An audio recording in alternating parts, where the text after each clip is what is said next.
we should start? All right. Welcome everybody to the first Free School of 2022. So good to be back. So good to see people I haven't seen for a little while, like Eddie, who's in Mexico, and Idaho, and Eleanor, and Nori, who was in Korea, and who else? I mean, I guess that's about it. I mean, I was in North Philly. And he was hanging out. But I guess people will be coming in slowly today. Some people are still out of town. Before we get into the real substance of what we're going to talk about today, I just want to alert everyone to events that are coming up in the next few months. And if there are any that I forget, please, somebody just pull my coat. Starting this Monday at 6 o'clock, Divya is conducting a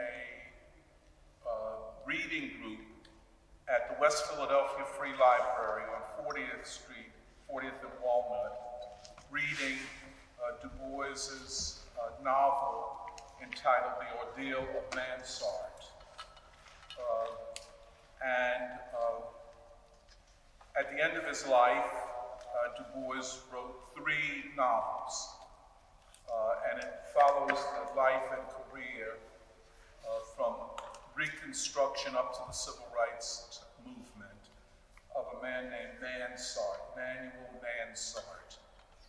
And so that will begin this Monday at 6 o'clock. I've asked Michelle to email what the Zoom link is so everybody can be a part of it. I think you will enjoy it very much. On the 16th of this month, which is next Sunday, I'll be speaking at the Pittsburgh Anti-Imperialist League on the topic of the Chinese socialism's challenge to U.S. imperialism. And I think if you go to Facebook, I think I've shared it, Michelle has shared it. Is it going to be in Pittsburgh? I think the major organizers of it are in Pittsburgh, but it'll be a live stream. Yeah. So I'll be in Philadelphia, and you all can be in Philadelphia. I wanted to take a trip. Yeah, or we can all go to Pittsburgh. Oh, hello everybody. How are you? We can all go to Pittsburgh, or we can all go to Pittsburgh virtually, which is just as good, I guess, these days. So, Michelle, what time is that? I think it's from... Oh, we'll send it out. We'll send it out, but people listening on the live stream, if someone could just look up when it is. It's at 2 p.m. to 5 p.m. on Sunday, January 16th. Yes, and we'll and if you go to the Facebook page of the Pittsburgh Anti-Imperialist League, all the information is there. And it should be at least an interesting discussion. What is anti-imperialism? And, I think what we all know, that this socialist rise of China is a challenge to U.S. imperialism. And so, and the other thing is everybody can call in with questions and discussion and all of that. I really encourage it. On Tuesday, January 18th, I'll be presenting myself. Yeah. I don't need to build myself up. no. Build myself up so I can be torn down by guys like Eddie. No, but I'll be speaking for the Martin Luther King lecture for the Pennsylvania Human Relations Commission. And that'll be on Tuesday, January 18th at 2 o'clock. Maybe 1 o'clock. Let me look it up. Oh, wait a minute.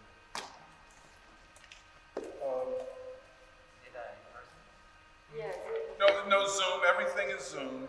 Everything is a live stream.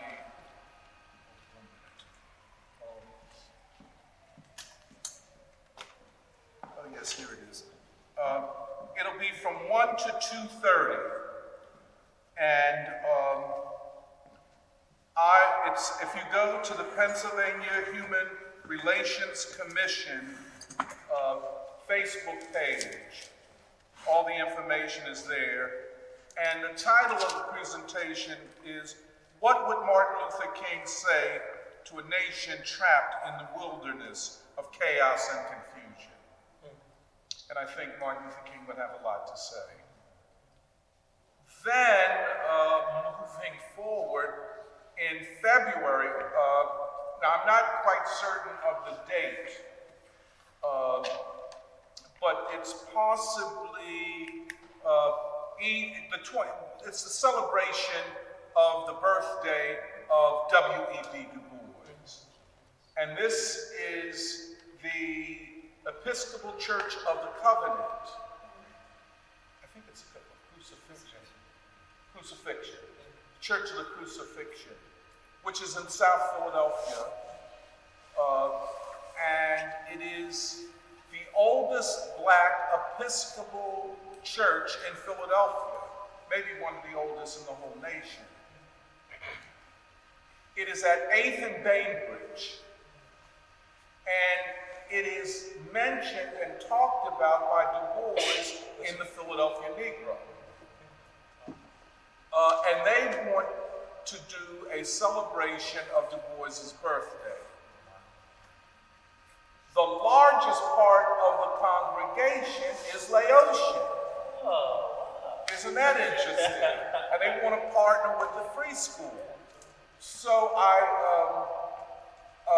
in our discussions, I said, well, wow, in the free school, we got a group called Vietnam, Viet Lao, Man, something like that. But they're from Vietnam, Laos, and Cambodia.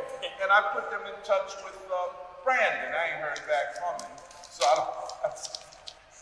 Brandon got terrible communications. But anyway, we discussed this big kind of cultural event of Southeast Asian, South Asian, African-American, East Asian communities coming together in this very beautiful church.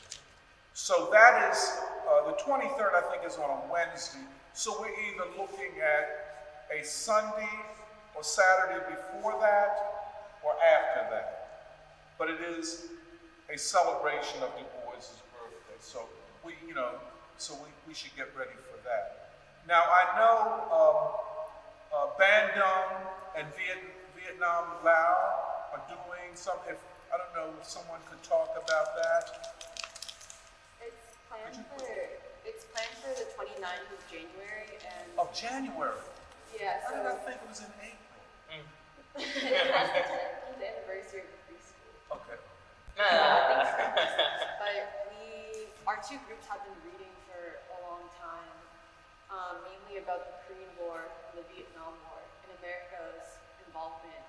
And basically the question of what can the people's struggles in Korea and Vietnam inspire in a generation of young Asians in this country, but also how can it inspire that generation to not be pawns of an American war agenda and also a ruling elite that has a certain idea of what Asians should be in this country. And also a lot of it has also been influenced by King. King his vision of positive unity for people in this country, his idea of the World House. And the title of our event is called Korea, Vietnam, and Afro-America, Our Shared Struggle for Peace and Democracy. And we're finalizing the programming, but we think it's going to present a renewed vision of the Bandung spirit and King's idea of a world house for today's times. And we're hoping to also play the whole speech of King's A Time to Break Silence speech, have culture performances, have a panel that is kind of talking about the current state of nonprofits and what they're encouraging young Asian Americans to be, and then lastly, hopefully an Afro-Asian dialogue between various people in the city who have an idea of how the city should be governed. So Catherine Blunt, Helen Gibb, and then I think a few other people we're hoping to confirm, but that's the vision right now. And if On or Jeremiah or anyone else from the group wants to talk about how it's been completed.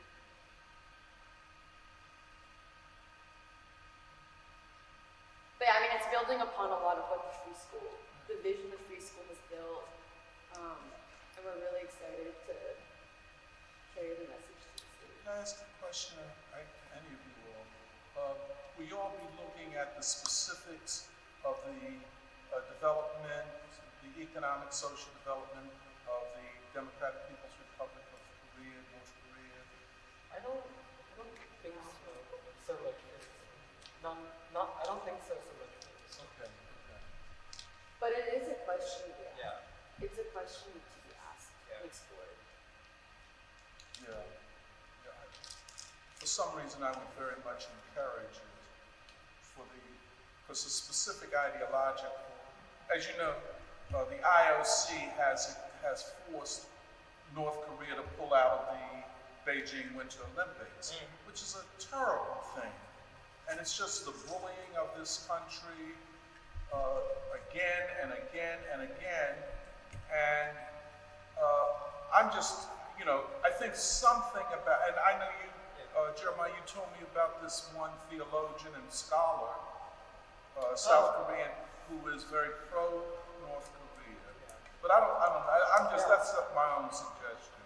I think I think even for a lot of it, because a lot of it will focus on, I think, the Korean War also, and I think framing that as, because the way that it's framed, I think, whether in Korea or in the States, is as like a civil war that the U.S. just happened to get involved in. But I think through our studies of people like Wilfred Burchett, I think reframing it as a people's war against imperialism, like American imperialism, which is how Wilfred Burchett describes it, I think that in itself is like a starting point, I think, towards like developing an understanding of also of the DPRK as well. I think definitely like the question of North Korea, like their ideological consolidation and unity, and what they represent, in especially like today's times. I think, it's a question that I think needs to be explored. And if I might just say, as a foundational pillar of the struggle for peace in Northeast Asia, I mean, it is not an aggressor, it is not arming itself to aggress on anyone, but to defend its people. I just, maybe we'll talk about it a little bit, but I think it is such an extraordinary human story. The whole Korean War, but then the rebuilding of North Korea. And that'll be on the 29th? The 29th, a Saturday. And where will it be? We're finalizing. People are coming up from winter break, so Yeah. maybe not Right. You're coming partying hardy, right? Okay. Anything else on that? Sounds good. Sounds very, very good, yes. Next one. Now, I know that Nanditha and Raju, who just got married, Thank you. it's a beautiful thing. But they are planning, and I don't know when, a China-India event where I think, and this is just, I know I had discussions with them, I think, and it'll be Chinese scholars, Indian scholars, and others engaged in a discussion of democracy. And the two types of democracies, let us say, in India and China, but not, I don't think, antagonistic. And to kind of break through and break down this whole Biden administration, quote, summit for democracy, end quote, which turned out to be one of the great jokes of all time. But nonetheless, they keep pushing this ideological line. So I know that is going to happen. And then I was thinking May Day, the May Day weekend, the celebration of the 10th anniversary of the Free School. And I hope we could put together an organizing committee very soon. And my initial thoughts, and we could push it back and forth, is that the 10th anniversary be a commemoration or celebration of the Civil Rights Movement. In the very way that Lotus is reading about it, and throughout the Free School we keep reading about the Civil Rights Movement and the leaders of it. And I think we've talked about perhaps inviting Diane Nash to come. And, we could do it all. How the Free School does things, including perhaps a week of films, of documentaries, Eyes on the Prize, so many films, King in the Wilderness, all of those great documentaries, which we could also use as a time to discuss them and so on. And I was thinking May Day because I thought the Bandung was going to be in April for some reason. But we'll find something to do in April. And then I was just thinking one other thing is that maybe in June, a conference on the music and worldviews of John Coltrane and Sun Ra. And we could think about that. I mean, that would be a little bit different turn. What did you say, Michelle? That sounds great. Yeah. And that's part of the music, the soundtrack of the Free School. I mean, we're all listening to all of this music. So we got a full plate, and as well as the continual intensifying reading and thinking of the Free School itself. And I guess we'll say more about that as we enter upon this new reading and this new thinking, where we are going, what we're trying to achieve, and why we are doing this at this time. Anybody got any questions or comments or anything? It's going to be a busy year. It's going to be a busy year. Oh, it's going to be very, very busy. But I think 2022 is going to be an important year for the world struggle and for the political system in this country. I cannot see this administration surviving in anything but tatters, given the crisis that it's in. And what that will mean politically. Because, as you know, the ruling class has invested everything in the Biden administration. And what are the consequences for its failure? both domestically and internationally. Hey, Jake, could you check out and see if anybody's in the dining hall? Anybody else in there?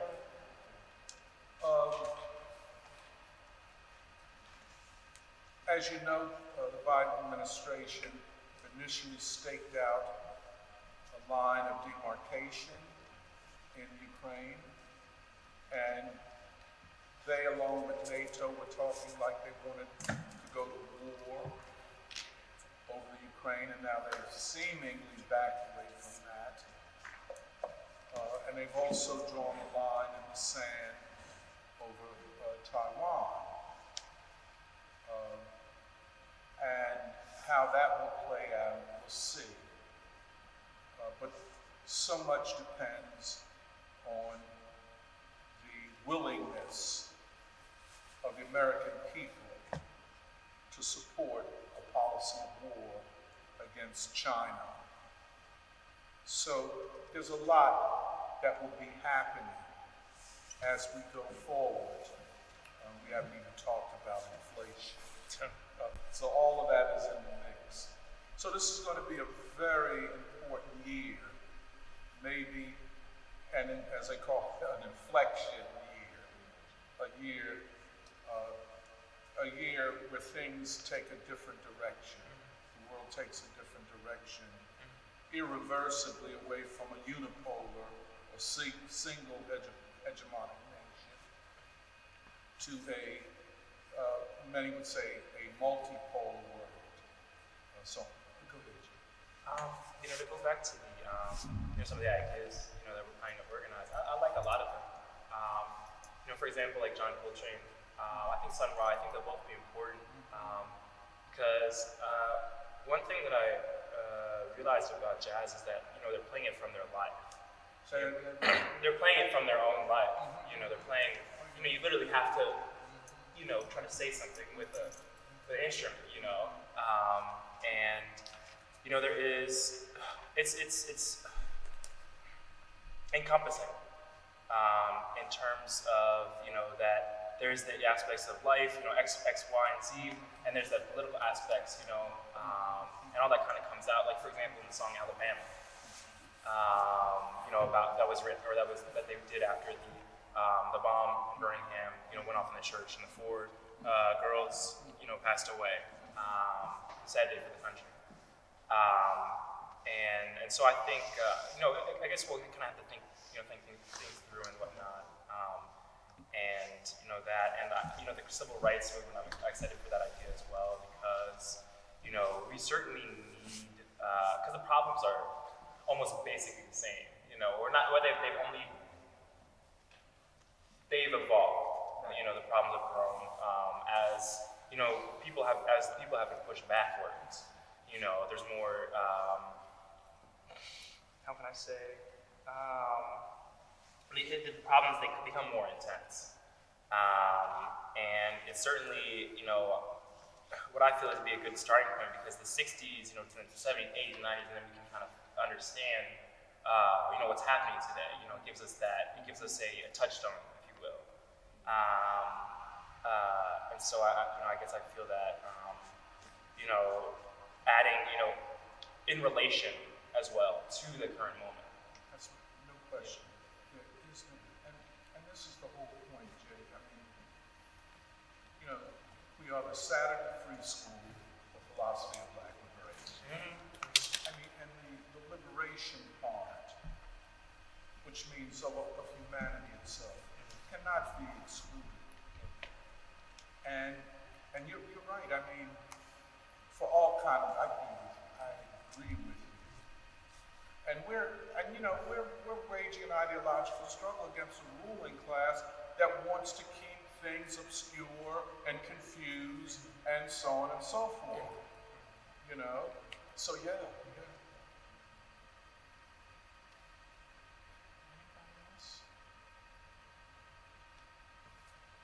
Well, for these first couple of months, maybe more, of this year, the Free School has agreed that we would read the great German philosopher George Frederick Wilhelm Hegel, better known as just Hegel, especially the science of logic. This is a profound undertaking.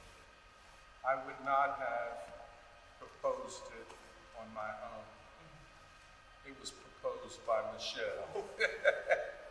This is where this idea came from, not from me. As I was saying to Michelle, I'm always a little bit shy or cautious about proposing what we read, because, you know, we're always being accused of, well, the free school's being accused of everything but being a child of God. We're reading too much, or we're not reading enough. Or we're not reading the right things. We're not doing this. You know, it's almost, you make the perfect the enemy of the good. And so I would not have proposed it. Although I was so thrilled when Michelle proposed it. But I want to ask Michelle, what inspired you to propose this? And this has been about 3 weeks ago, not a month ago. And if you could speak up, I have. Okay. Well, I'm not entirely sure why I proposed it. I think some of it was a creative impulse. but I think it comes back to this question of philosophy and how, like you said, we're the free school for philosophy and Black liberation. And having been in the free school for 2.5 to 3 years now, and also with so many young people having joined the free school, I felt that it was a good time for us to look a little bit farther back to the tradition of philosophy that we come from, because of course we know our origins in thinking and practice can be found in different ways, but something we also talked a lot about in 2020 was Du Bois as a synthesis from Lenin, and then of course Lenin as a synthesis of Hegel. And I think I felt that it was an undertaking that would be really worthwhile for us as young thinkers and older thinkers to understand what a revolutionary philosophy and practice would look like in this time. And I also feel that it's a good study to undertake in free school in particular, because I know in my smaller reading group, Lotus, like, I don't think I would feel prepared to describe and discover the historical context of the 1600s, 1700s, 1800s, all in one sweep. I think we're much more familiar with the history of the 20th century in particular. But any foundation that we could build, I think would serve us very well for, this upcoming year and the years to come. So I think especially Hegel's contribution of dialectical thinking, and then also his concepts like the negation of the negation, I was really interested in us discovering, what that means for our practice as free school, and seeing how we found that so much in our own thinking, but then also the thinking of people that we look to, like Du Bois, Bois, King. Something that we've also talked about a lot is how each of them had a training in philosophy, and why is that? And the last thing I'll note is that in some of our recent smaller discussions, I know, for example, Caleb had brought up that I think a lot of computer science students at Penn, in search for purpose at this time, have actually enrolled in unprecedented rates in philosophy courses. So there's an increased turn to academic philosophy. But something that I was just talking with Doc about was how I also took a similar turn when I was an undergraduate at Penn.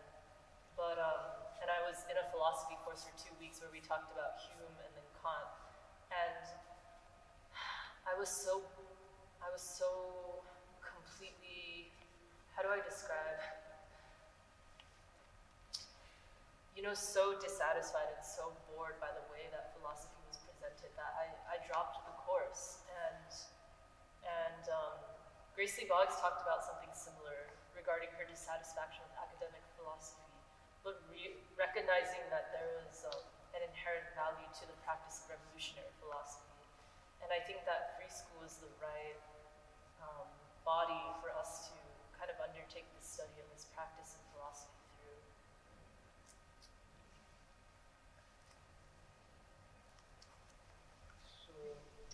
I was gonna say. Want me to say more? Yeah. I'm trying to remember how you broached it with me, how you brought it to me. Yeah, I don't remember. Do you remember? I'm trying to remember because you said something to the effect that you would like to study dialectics. Yeah. And I mean, why had you been reading on dialectics or something? I don't remember. Yeah, it was, and I have to tell you, my initial response was excitement, but also the sense that, oh boy, now I have to do a lot more work. And I have been doing a lot of work since then, and I'll tell you about it. But I was more than excited that you wanted to do it, and I hope that all of us will be excited by doing this, and I think we will. And I can assure you that it will be nothing like the philosophy course that you took at the University of Pennsylvania. Nothing at all like that. And I'll explain why in a moment. Because you wanted to say something else, Michelle? Well, I think another reason I had suggested Hegel is because I think I'm interested in understanding how, these ruptures in thinking, when have they come about in history, and how have they led to the advancement of human civilization, and what was crystallized throughout the centuries in these different civilizations. Could you say, do that once again? Okay. No, I was saying I think Hegel is interesting to study because of his rupture, how he represented a rupture in thinking the way that King did for America, and how that led to a higher stage of civilization. For Europe? Yeah, but also human civilization, in the way that, philosophy was forever changed. In the way that philosophy what? Forever changed. Could you talk more about that? Well, I think what I'm saying is, looking to history to understand our historical moment on philosophical terms. To understand what again? Yeah, to understand our moment.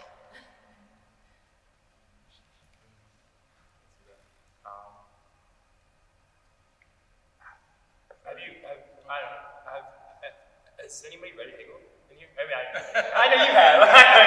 We'll get to that in 1 second. We're going to get to that in 1 second, because that's part of the issue that I had to kind of work with. Yeah, right. Because this is no small matter. Yeah. Believe me. I can imagine. No, and I don't know if anybody here has read any Hegel, and don't take it personally. It's just that your education wasn't that good. That's all. I have to. Very poor education, and I'll explain to you why in a minute. And I think what Michelle, her initiative, I think it expressed, something about, what all of us are feeling, that we wanted more philosophy. And I'll explain, and her understanding, I think, is my understanding of what philosophy is, and how it functions, or should function, and of what value is it. But I think, given the environment, the cultural and ideological environment and educational environment that you all came up in, everything discourages serious engagement with philosophy.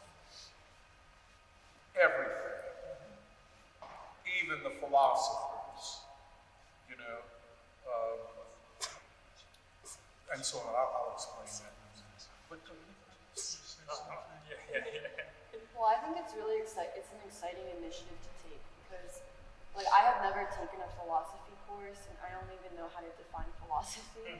But I do feel like even growing up, whether we're in elementary school, middle school, high school, college, philosophy, even if it's not called philosophy, I think it's integral to a human education. And it reminds me of when we were planning for the the Communist Party of China conference, where we named the first day the artist, the philosopher, and the Black Panther. But in our discussions, like when Michelle, Alice, Doc, and I had our discussions about philosophy, Gracie Boggs, but also Lily as an artist, but also how in some ways a philosopher is an artist, but an artist is a philosopher. I don't know, there's something that makes sense about it. And it also reminds me, although I've never read Hegel, like Michelle said, so many of the people who have been able to grapple with the crisis in their times and to be able to have a vision for the future, you need philosophy. And like I think of Gracie Boggs, how she said the people who capture the dialectics of life the best, it was the Black worker. You know, the poetry of the Harlem Renaissance, Countee Cullen, you know, the music of jazz, how that is able, you know, the blues. Like you even said, Doc, I think you once texted me, like, in the blues you will find a guide to embrace the highs of the lows and the lows of the highs. And yeah, you did. And also I thought one of my favorite chapters of Russian America by Du Bois, which in some ways is kind of a little, even though it's about the Soviet Union, some of it is also a little bit autobiographical, which is the beauty of Du Bois' writing. But he talks about his education at Harvard. And you know, he could have just spent the whole time saying like, Harvard is this and that, it gave me nothing, whatever. But what he talked about was how important it was for him to understand the history of philosophy. What was wrong about European philosophy, but then also the positives of certain German philosophers. So I do think, like, even asking the question of, like, why philosophy, what is philosophy, and being able to get the perspective from you in particular, Doc, I think is such a gift. And I'm really excited to read Hegel, or learn about Hegel. yeah. Anybody else?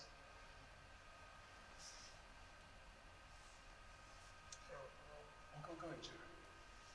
Just also going off of what everyone else is saying, I think if I remember correctly, a big part of the reason why even King was like not totally down with communism or Marxism was because he was like, I don't think that they like take Hegel seriously. Or something taken from Hegel. Yeah, and I think recently I reread The Pilgrimage to Nonviolence by King, and it's totally true that he went through the entire canon of like Western philosophy and that led him to Asia.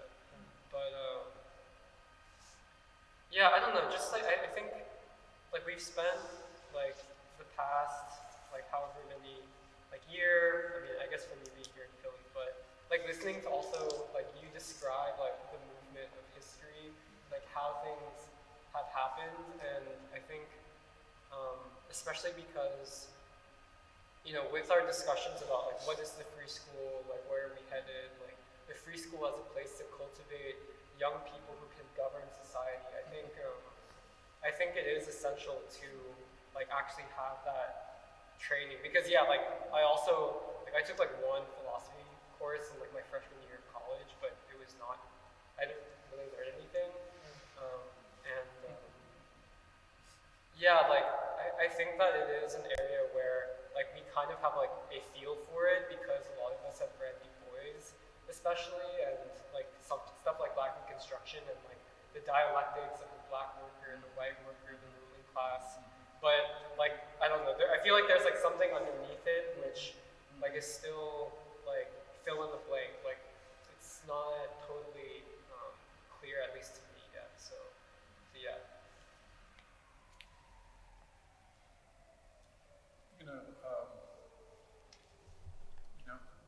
Just adding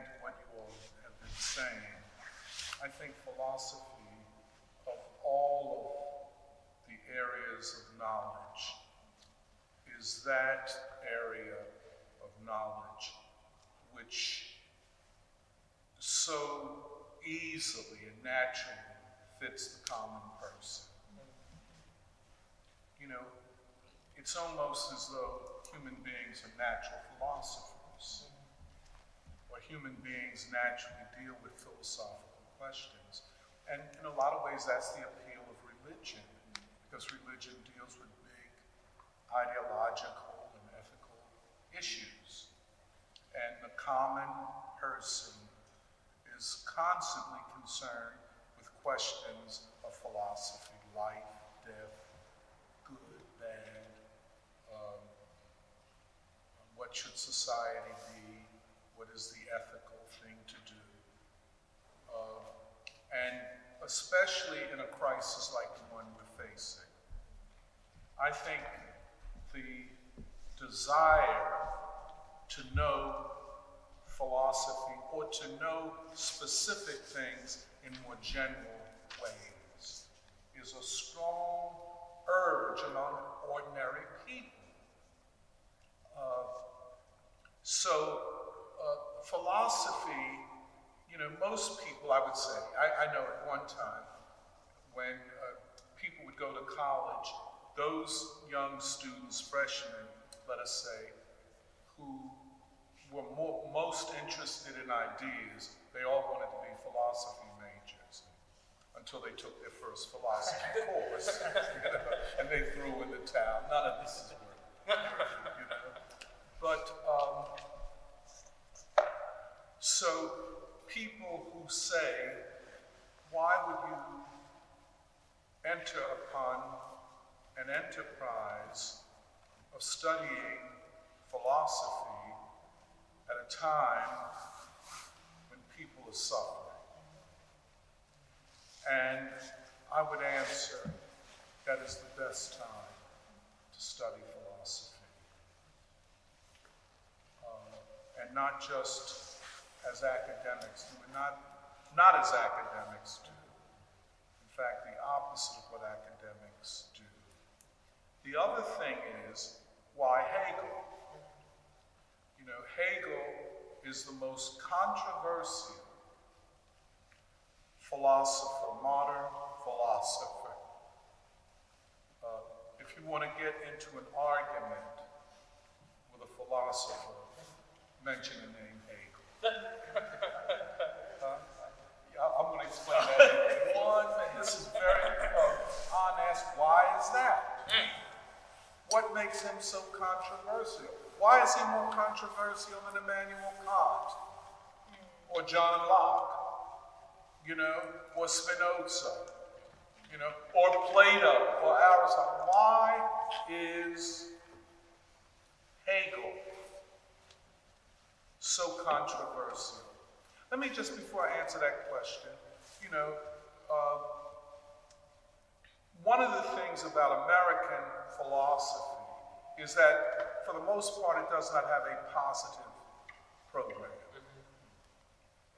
American academic philosophy is primarily concerned with giving reasons why they reject European or German philosophy, by which they really mean Kant and really Hegel.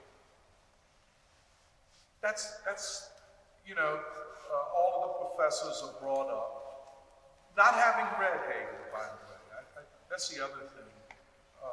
You can have 3 PhDs in philosophy in the United States and never have read Hegel. You know, Hegel is difficult. He is argumentative, especially towards his predecessor, his nearest predecessor in philosophy, Immanuel Kant. He doesn't like the guy. I mean, and he doesn't hold his tongue. It's not like, oh, he said something I disagree with. He just took him down, and I'll explain that in a minute. The other thing is, Hegel is what in American philosophy they call a systems builder. he wanted to build a philosophy that could explain the world. He was building a philosophical system. And so, most of us know Hegel's a science of logic and phenomenology, variously named phenomenology of spirit, phenomenology of mind. And the reason spirit and mind are interchangeable is because it's a matter of how to interpret the German word Geist. And I'll come back to that. But then he writes all of these lectures on the philosophy of history. And then he has all of these lectures on the history of philosophy.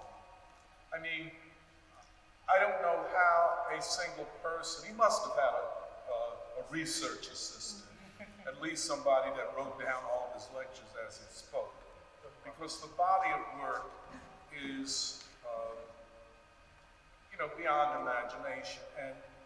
And of course, because we are reading him in translation, there's always a lot missing. And the German philosophers, Kant or Heidegger or Hegel, all of them are very idiosyncratic in the use of the German language, which means that it's hard to translate it into English. But having said all of that, he is painted by most 20th century, especially American and British philosophers, as this dark presence in philosophy. That he's coming up with this negative outlook on world movement or the movement of ideas, that the only people that could take Hegel seriously were the revolutionaries like Karl Marx or Lenin, which meant that Hegel wasn't worth anything, because if he was all of that, why didn't Alfred North Whitehead or Bertrand Russell or some of these people or William James or why didn't they become Hegelians? Why did these marginalized thinkers like Marx or Engels or Lenin, these revolutionaries, why were they attracted to Hegel? And that's because, like Hegel, they were dark and negative. And, all of that. So, like I say, you can have 3 PhDs in philosophy from the best universities in the United States and still never have read Hegel seriously. And certainly never reading the science of logic. And so American philosophers are in this, how would you put it, like this defensiveness, oh, he ain't all that. Well, what do you mean he ain't all that? He just repeating himself, and he got this from Aristotle. Well, you ain't even read the man, so how you know he ain't all that? You know how, like haters hate. So you get a whole academic philosophy thing, and the whole thing is predicated upon hating. So, just like if you take a guy that he's just a normal looking cat, and a really handsome guy comes along, and he says, oh yeah, he might be handsome, but his mind, he's dumb. Why you tearing the man down? But that is kind of the spirit of it. And so, outside of a brief kind of engagement with Hegel in the late 1800s, there's never been a serious thing with Hegel, except perhaps for Du Bois, and I'll explain that. But as to philosophy, there was a German historian of war, a guy by the name of Clausewitz. You may have heard of him. Clausewitz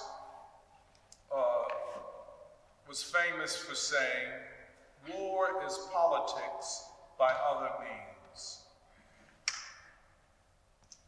That war is just politics taken to that level of arms.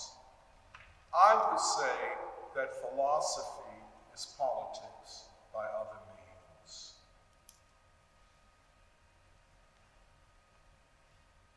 To do philosophy as it should be done is not a retreat from the political and ideological struggle. It is entering into it in a most serious way. Without philosophy, revolutionary politics is virtually impossible.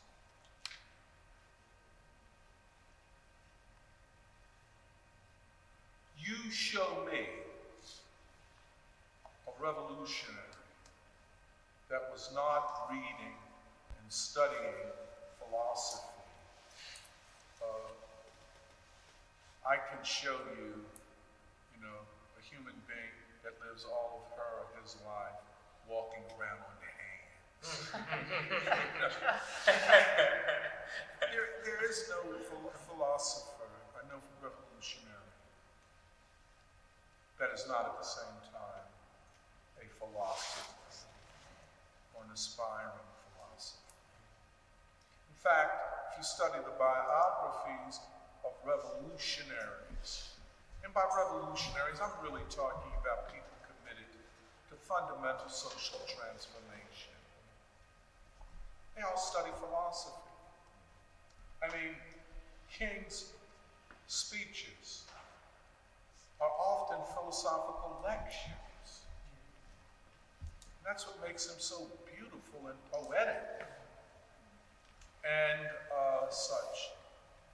Of course, we know of Mao's philosophical writings in the Yunnan period. We know of Fidel's reading of philosophy, Che Guevara, everybody. As Henry Winston says, and this is a great optimistic statement, we drink from the well of knowledge no matter where it is. That's a statement of optimism and of humility. And I just wish that more people in the Communist Party imbibe that spirit. We could have better weathered the crises that we faced. But so we are not retreating from the struggle by studying philosophy. We're getting more involved in it. A lot of people ask me, with Bell Hooks passing away, what did I think of Bell Hooks? And I said, well, to answer the question what I think of Bell Hooks, I got to talk about more than Bell Hooks. We have to talk about the moment, what the Germans called the Geist, the spirit of that time, of this time. Bell Hooks does not arise because she is brilliant. She arises because there is ideological and institutional support for the ideas that she represents. So to understand Bell Hooks, you have to understand more than Bell Hooks.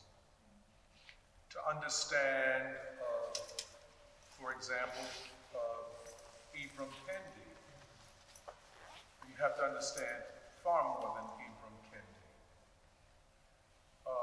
And on and on and on. And to understand more than them, it's kind of like what they call, what certain Kantians would call the deep structure, the underlying assumptions, the groundwork upon which ideas that are popular are based upon.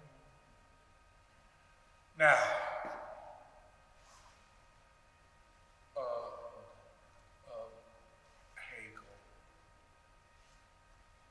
Hegel is, if one takes what is considered the history of philosophy, and granted, what we call the history of philosophy is really the history of philosophical ideas in the West.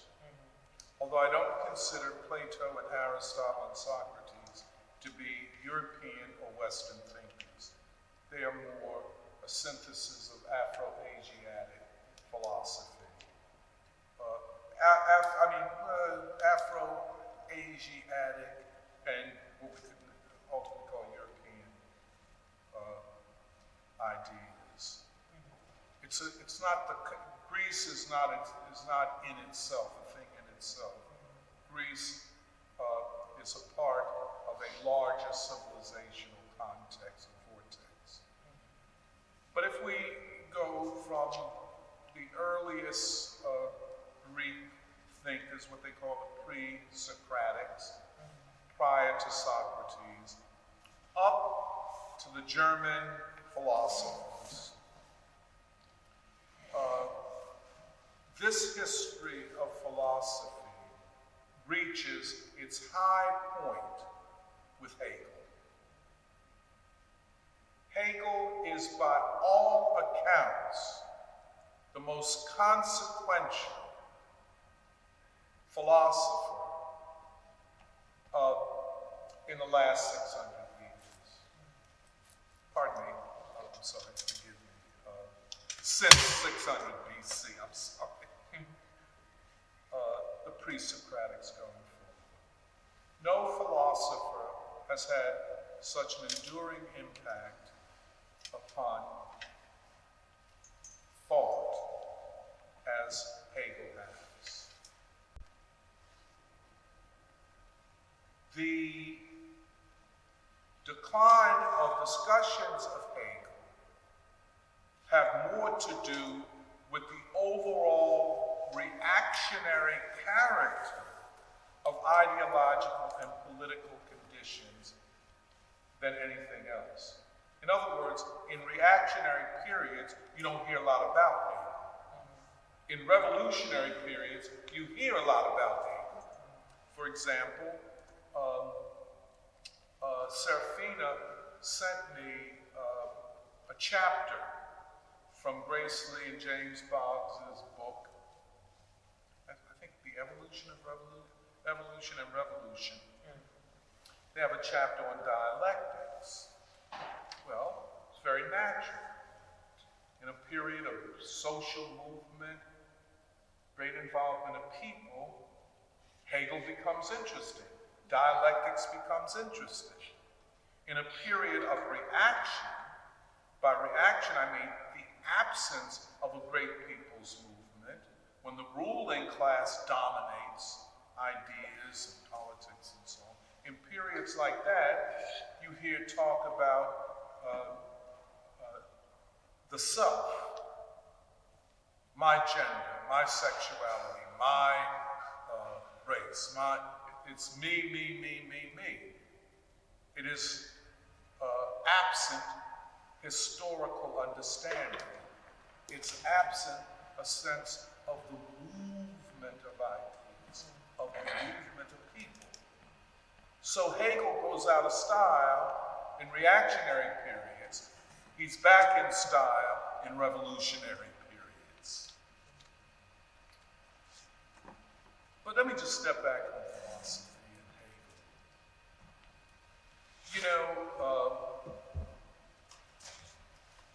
Hegel's first great work is in 1804, it's The Phenomenology of Spirit. Phenomenology is another of the ologies.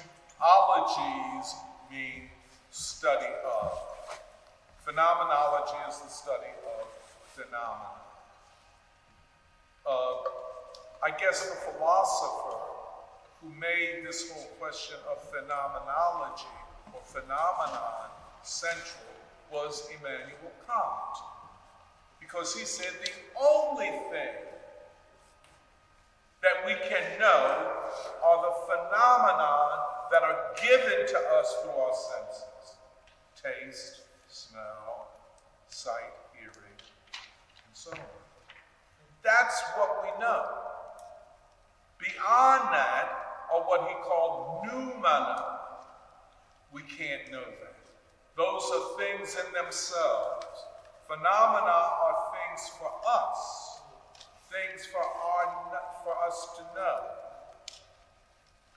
Hegel says BS. Now, in saying that, Hegel comes up with a phenomenology that all that we know is a result of a great historical movement of ideas and of civilization and of culture. It's not just the rational capacity of an individual. It is what society and what civilization makes possible at certain stages of development. So where Kant would be called a structuralist, and when we talk about structuralism in philosophy, we're talking about the deep ideas. We're not talking about physical structures. So a structuralist, in philosophical terms, is always one who believes in searching out the underlying ideas of a certain thought, of a certain way of reasoning. Okay? For Kant, these were especially time and space. All of our reasoning occurs within a framework of time and space. Two foundational concepts. I'm not going to go a lot into Kant, but the opposite of the structuralist analysis is the historical analysis. History is the movement of ideas.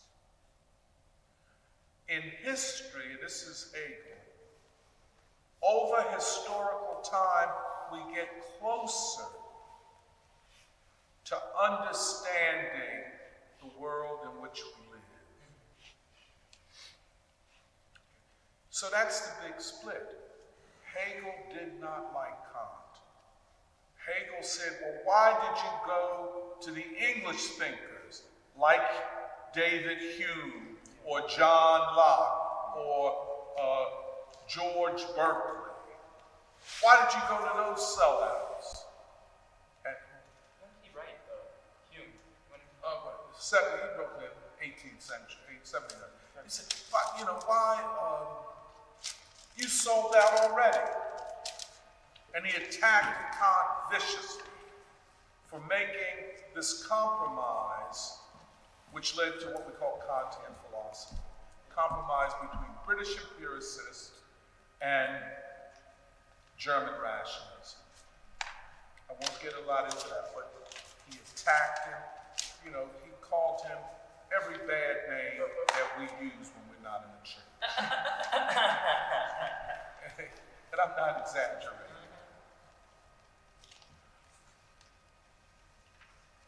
So, for American and English thinkers, Kant is a more comfortable space because he draws upon the English thinkers like Hume, John Locke, and so on. Oh, he gives us credit. But so if you look at American or English philosophy, to the extent that they draw upon continental European thinkers, it's mainly Kant. Kant is a comfortable figure for that.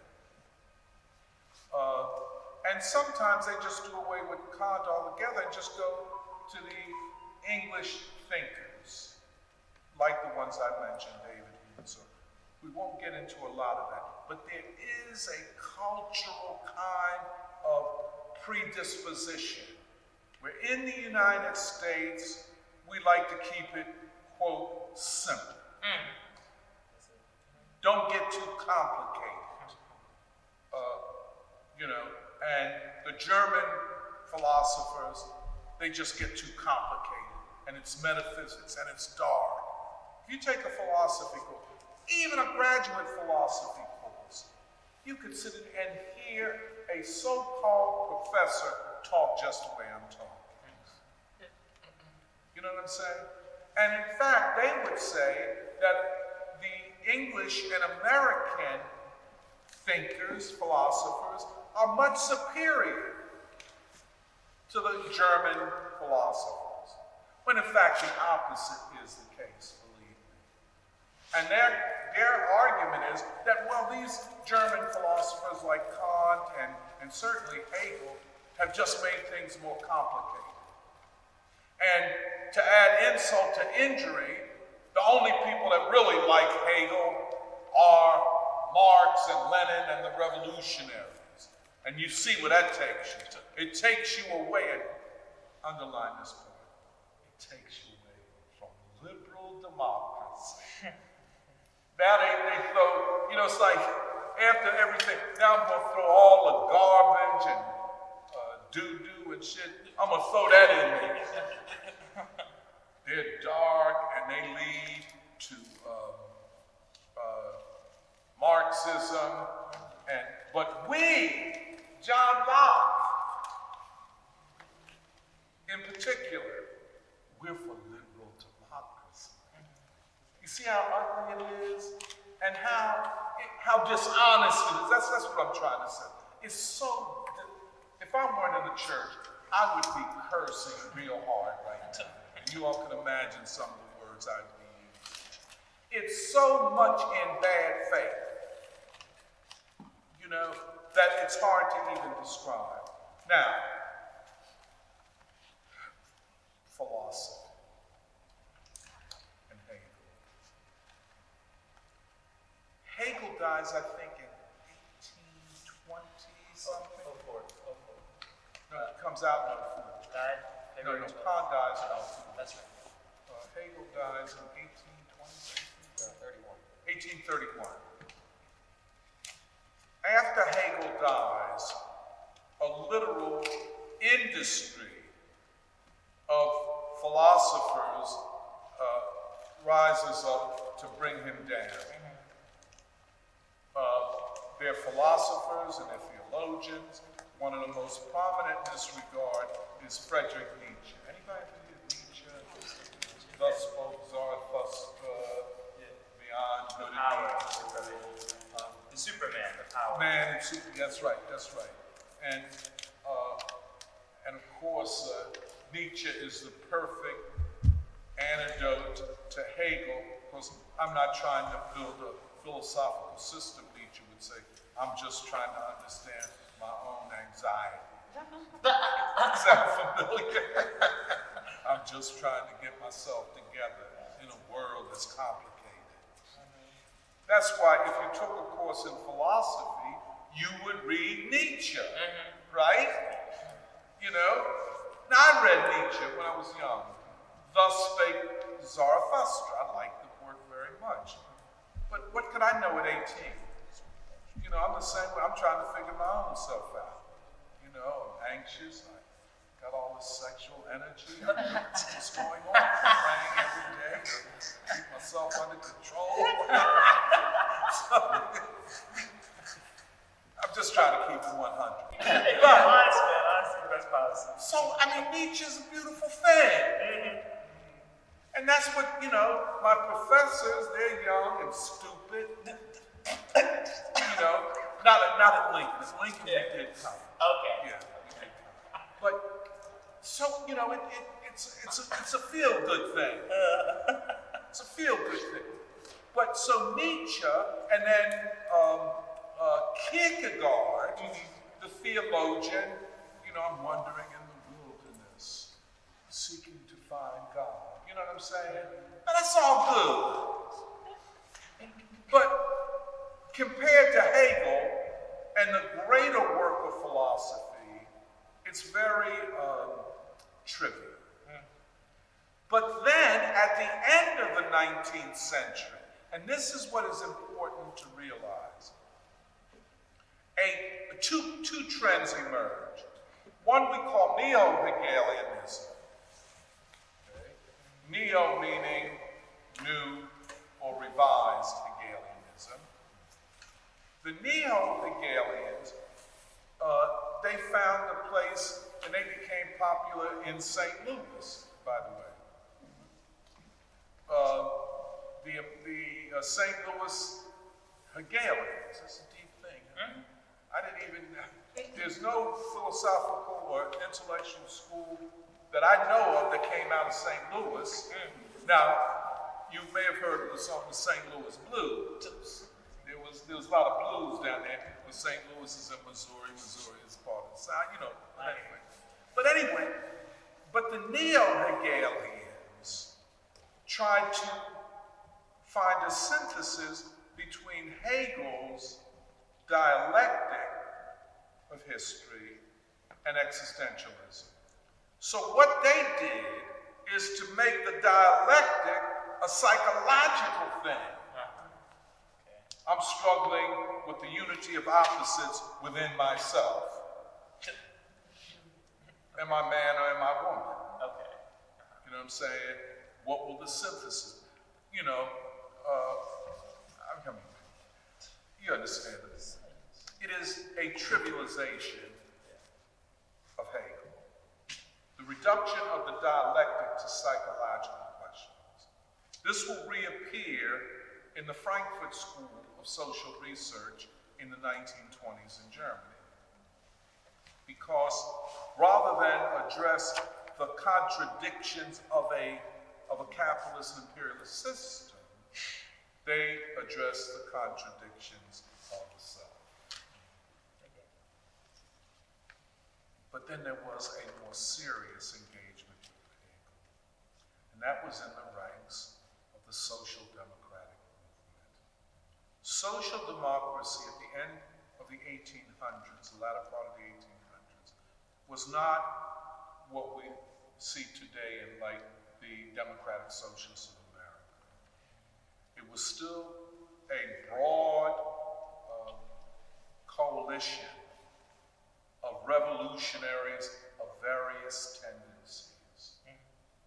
Some were more like Lenin, others were more like anarchists, others were revisionists of Marxism. But nonetheless, they were all political and they were all activists. They took Hegel very seriously, and they took philosophy very, very seriously. It is their approach to philosophy which will inform our approach to philosophy. Does that make sense?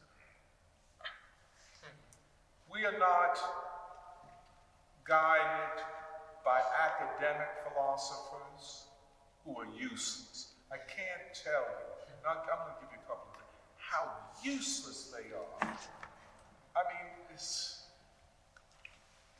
almost that the only thing that you can express to it is just utter contempt,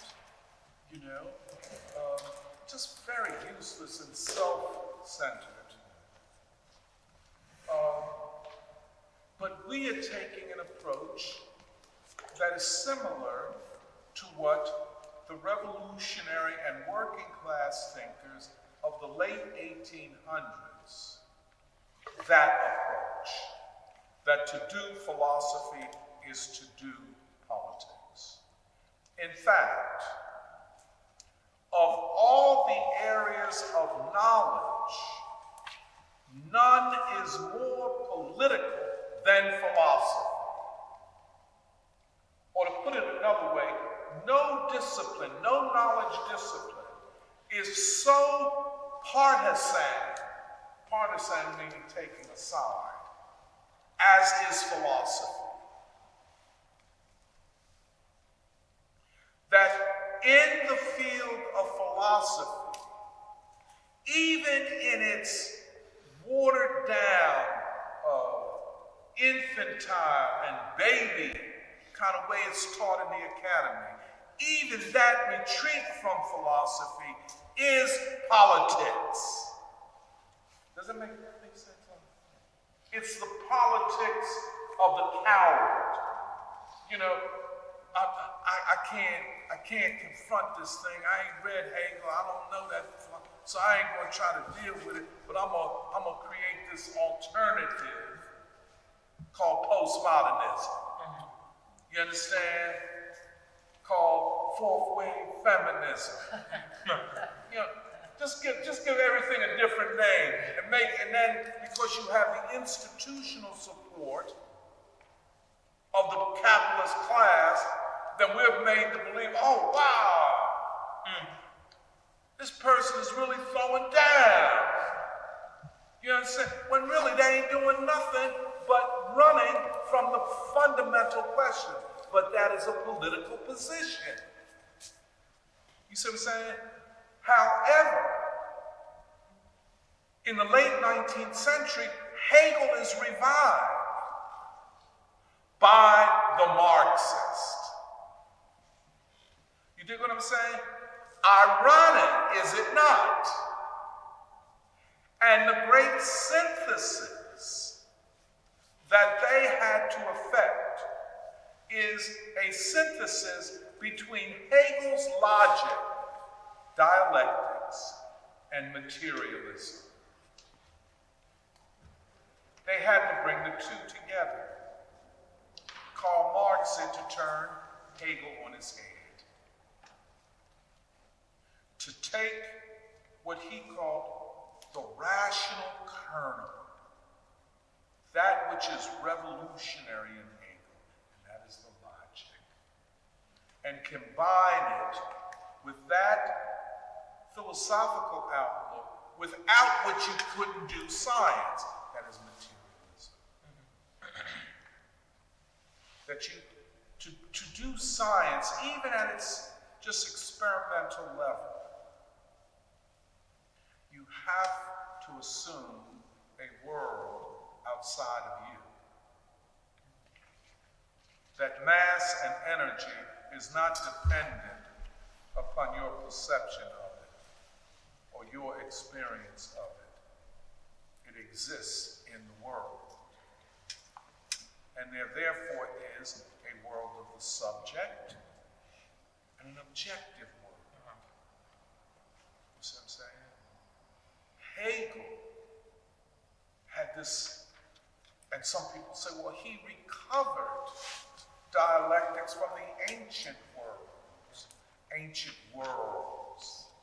that throughout the world, thinkers had always thought in dialectical terms. But what Hegel gives us is scientific dialectics. In fact, and this you might wish to underline this,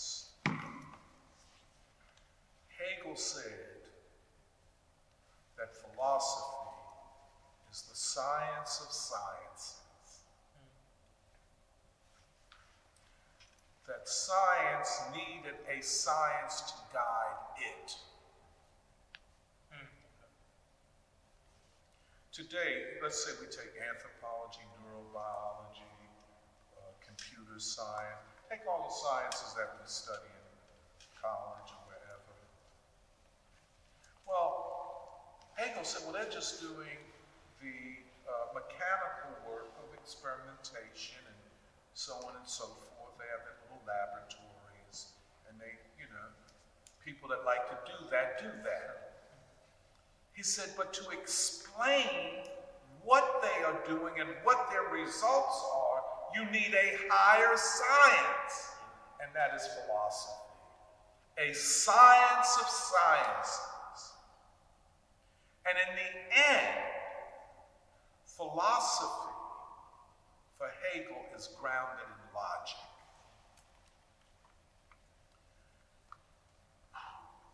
It's breathtaking. And you know, one can just see, I mean, look, let's say you're a freshman and you're coming into a philosophy course, and the professor stands up and says that there was a philosopher and yada yada, and said, just like I said, man, you would say, well, goddamn, I'm interested. Let's get busy.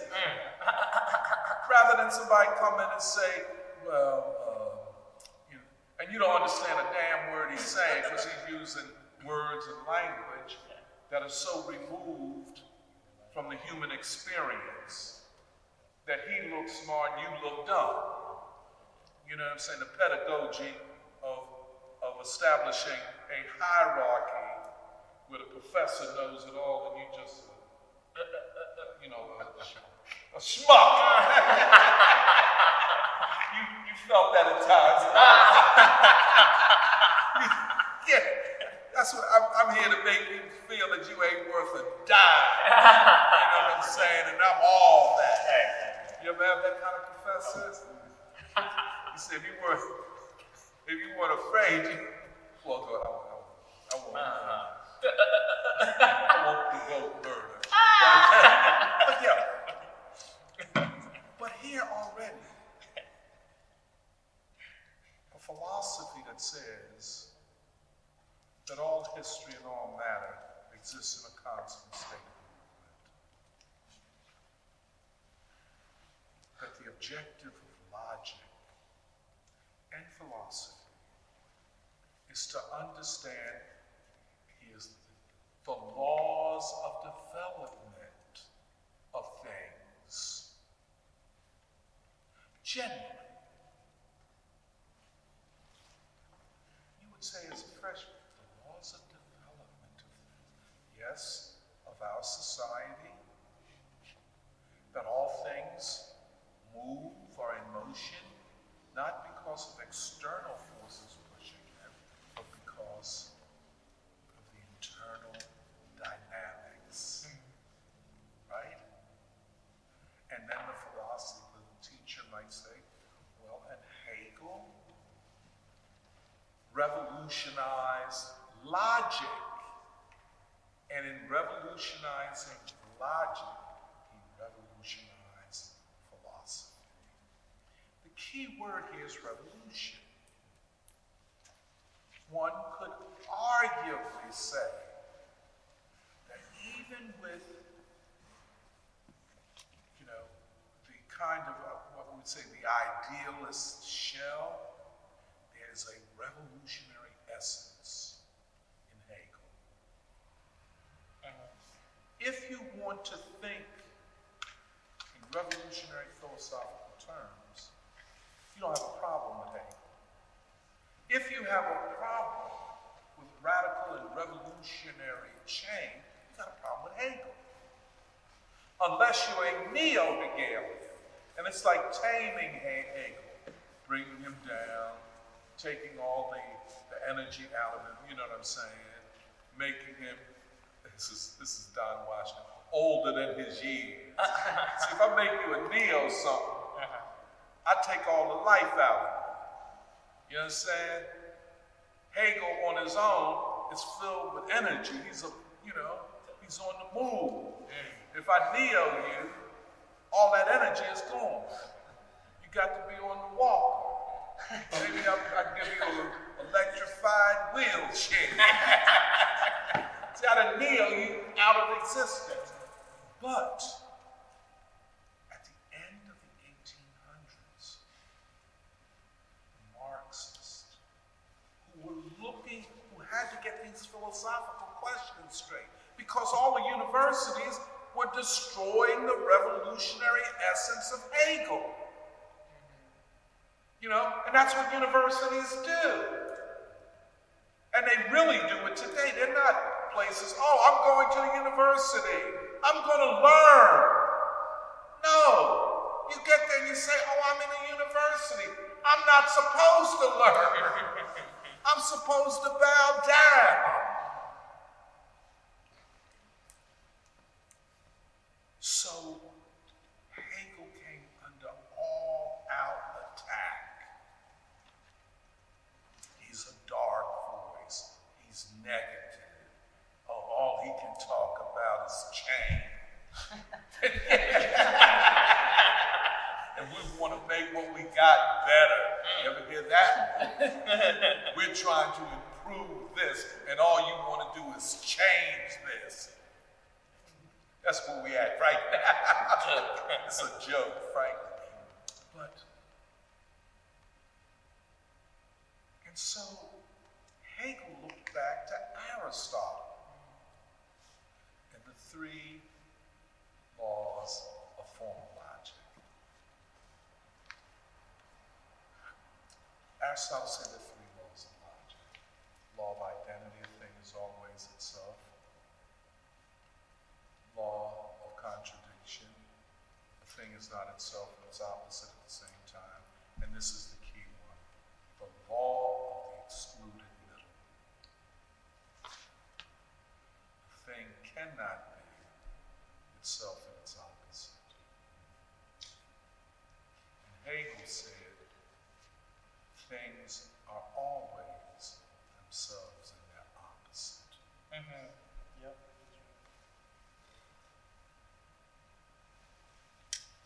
A condition of existence